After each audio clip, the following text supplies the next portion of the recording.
Strange things happen to us every day. From the coincidental meetup with someone you happen to be thinking about, to the weirdest situation that requires a full detailed story to explain it, we've all got quite a few strange stories to tell. However, what is your strangest?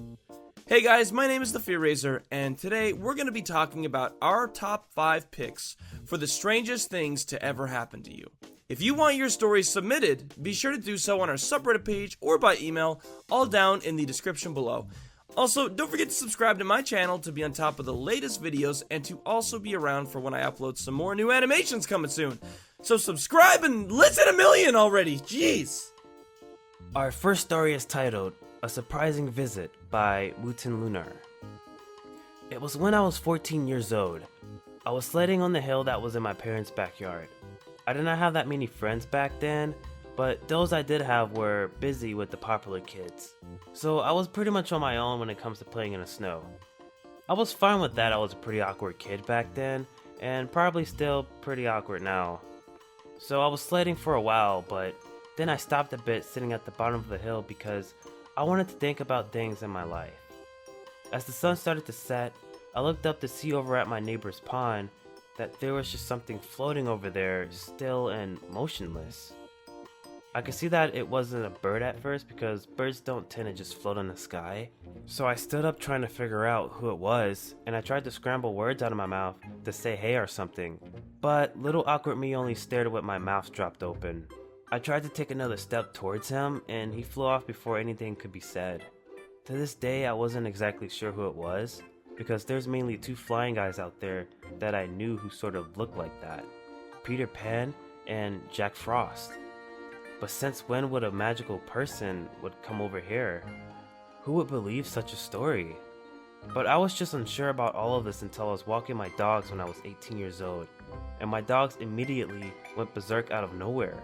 As I saw a guy flying over my lawn, he had tan pants and a blue hoodie. My dogs ended up calming down as soon as he was gone. So I guess Jack Frost and I met eyes when I was 14. If you have the chance to talk to a flying stranger, just be careful when you do. Our next story is titled, Blushing Equals Embarrassing Moment by Harmony_Dove. In 6th grade, we were doing the end of the school year testing on our Chromebooks. The test we were doing was called the single assignment. So every time I stay in a room with no air and I stare at a Chromebook, my cheeks turn red. People always ask me why I was always blushing, which I'm not really blushing, I just hate it when it happens. So, I was the last one to finish.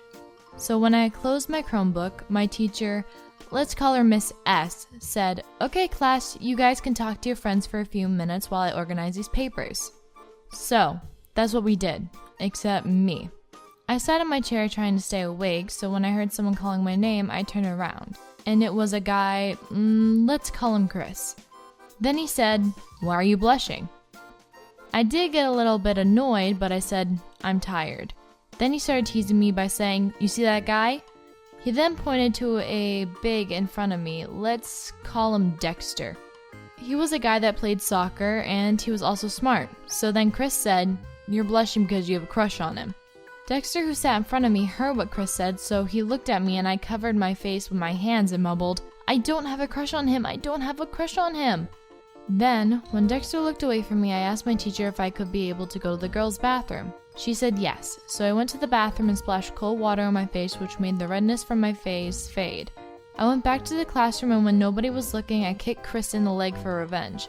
I heard him say "ow" under his breath, and that was my revenge. I really hope he doesn't tease me anymore.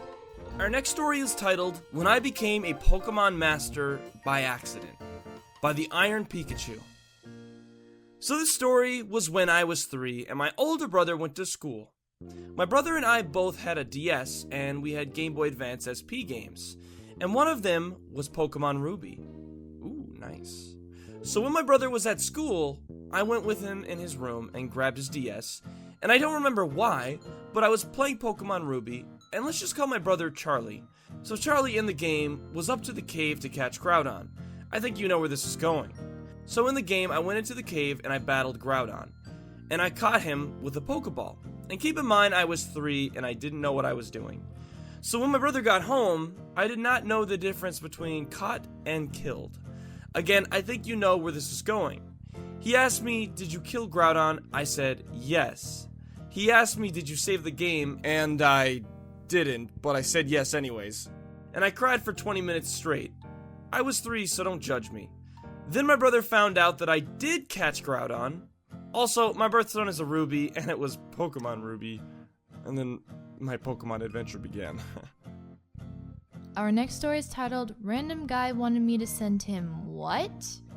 By Unoriginal Username. So, this is a story of the time I gave my friend my Snapchat password. Well, this is the worst thing I have ever done. And why is that? Oh, I will tell you this horrible story. It all started when I gave my friend the password because I told him to take care of it. I didn't think anything would have happened. Next thing you know, my friend was talking to guys pretending to be me.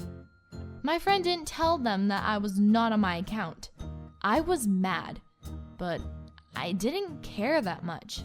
So, my friend talked to this one guy and he was a very interesting character, and I have never seen him or talked to him. My friend talked to him and gave him my number. And that number was not mine, it was my friend's. So now things are getting a bit messy, and I thought to myself, things can't get worse, right? They did. And well, he asked me to send pictures of myself, and this guy revealed things I don't think I should say. He seriously wanted me to send him those kind of pictures. Good thing my friend told him I didn't do that, but things didn't stop there. Anyways, I told my friend to not tell anyone. Next thing you know, 10 people know. I hated my friend so much. I really hated him. I felt so betrayed. I changed my password and my friend told the guy that it wasn't me talking to him, and now he hates us. Things have gotten worse with this guy that my friend talked to. But that's for another story. There is stuff I left out. It's too much to write. This next story is titled The Coincidence of My Life by Royal Flesh King. So, my life is full of strange coincidences. Kindergarten, I lived in Florida and had 2 friends. Let's call them Jasmine and Alex. I knew them for 1 year, then I moved. Later in 3rd grade, I met Jasmine again, but had a sort of short reunion because my mom changed jobs. And we moved again, but this time I found Alex, who had a boyfriend. Let's call him Josh. He was a nice guy. 6 months later, I moved back to Texas, where I live now for 5th grade. 5 years later, I see Josh roaming the halls of my school. He moved here from 4 states away. I start thinking back on all the people that reappeared in my life. Me and Josh became great bros. Well, guys, thanks again for watching this episode of Raiserverse. Our next topic for next week will go as followed. The 2 topics will be worst relationship fight ever or embarrassing moments. Submit them ASAP so we can get started, and we'll see you guys in next week's video. Special thanks to the animators for making this video possible, and again, don't forget to subscribe for more great content. Alright guys, see you next week.